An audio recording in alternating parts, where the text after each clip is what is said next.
Senator Sanders, I think it's fair to say and describe you as a dove, but you have also warned that you think ISIS is a dangerous and lethal operation and needs to be stopped.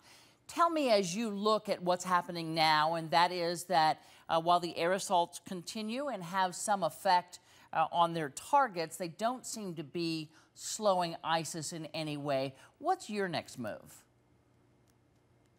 Well, Candy, I think the main point to be made is, of course, ISIS is a brutal, awful, dangerous army, and they have got to be defeated. But, Candy, this is not just an American problem. This is an international crisis. This is a regional crisis.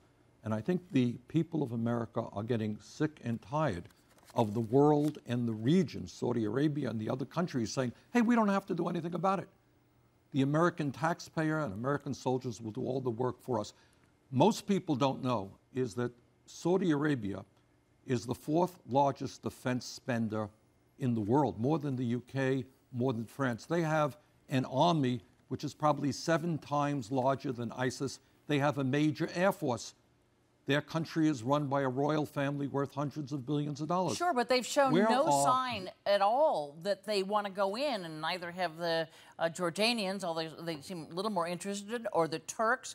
And so I'm just wondering, since everyone agrees there needs to be ground forces of some sort that are effective, whether if those Arab nations don't step forward as you want them to do and come in on the ground, does the U.S. then pull out its airstrikes? I mean, how do you handle that?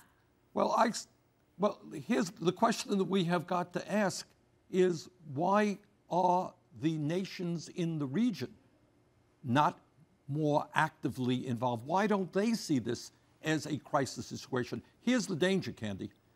If the Middle East people perceive this as the United States versus ISIS, the West versus East, Christianity versus Islam, we're going to lose that war. This is a war for the soul of Islam, and the Muslim nations must be deeply involved. And to the degree that developed countries are involved, it should be the UK, France, Germany, other countries as well. So I worry very much, and I go out around Vermont and around the country, and people are saying, yeah, we're concerned about ISIS, but we're also concerned about the collapse of the American middle class and infrastructure, which is falling apart, the need to create jobs in America. We can't do it alone. It has to be an international and a regional coalition. Well, in fact, I mean, the president and his administration have collected any number of nations, both in Europe and Arab nations, who say, we support you and we support this idea of going against ISIS. And some countries have said, we'll help you train some troops. We'll give you money. We'll provide a training base. But at the end of the day, what's needed is folks on the ground. I wonder what you think of Senator McCain saying what we need is a much more aggressive, much more expansive airstrikes from the U.S.-led coalition. We need to arm the Peshmerga, and we do need to have more, not U.S. battalions of troops, not a group marching in, but more of those advisors and more of those people who can tell the air assaults where they should go. See, what about that role for Americans? Americans? I perceive, it's a problem for the international community. And you asked me a moment ago, why aren't other countries more deeply involved? I will tell you why. Okay. Because they believe that the American taxpayers are going to do it, and American soldiers ultimately will do it. And as long as that signal is out there, that is what's going to happen. I want the Saudi Arabian government to be actively involved. I want their troops to be on the ground. I don't want them to believe that we're going to do it for them. So yes, I think we have to play a very strong and supportive role with the UK, with France, with Canada, with other countries. It cannot and should not be the United States alone. And as far as the role so far that the U.S. is playing, is that too far for you, or just about right? I mean, we're leading the air assault. I think the president, it is very easy to criticize the president, but this is an enormously complicated issue. We are here today because of the disastrous blunder of the Bush-Cheney era, which got us into this war in Iraq in the first place, which then developed the can of worms that we're trying to deal with right now.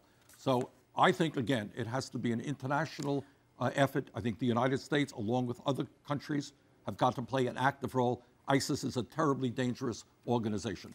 And but we have to do it internationally and regionally. And if that support is not there in terms of the ground troops that you're calling for, from the Saudis, the Turks, the Jordanians, etc., if that help is not forthcoming on the ground, then does the U.S. pull out? It seems to me it's a catch-22 to say, hey, you know, somebody has to deal with this, but it shouldn't be us. So, but it's dangerous and it is a threat to us. So when does the U.S. step back? It is a threat to us. It is a threat to the UK, maybe even a greater threat, and to France. And so long as the word is out that people think we're going to do it, they're not going to step up to the plate. So I think what the United States has got to demand, yeah, we're going to be in this thing, not with troops on the ground, but with air attack support and other support, arming those people who need to be armed. But you guys are going to have to get into this as well. So would you support broader airstrikes, and would you support arming, it sounds like you would, arming the Peshmerga, the Kurdish forces? Yes. I think we should arm, and even that's a difficult issue, to make sure that the people that we arm today don't turn against us tomorrow. But I think providing arms to those people who we can trust and providing air support is, in fact, something we should be doing. But for you, would it be confined to the Peshmerga? I know that you voted against arming and training Syrian rebels. So is there a difference to you between the Peshmerga and the Syrian rebels? Here's where I am. We have been at war for 12 years. We have spent trillions of dollars. I'm chairman of the Senate Committee on Veterans Affairs. We have 500,000 young men and women who have come home with PTSD and TBI. What I do not want, and I fear very much, is the United States getting sucked into a quagmire and being involved in perpetual warfare year after year after year. That is my fear. Senator Bernie Sanders, I thank you so much for your time today. We appreciate it. Come see us in Washington.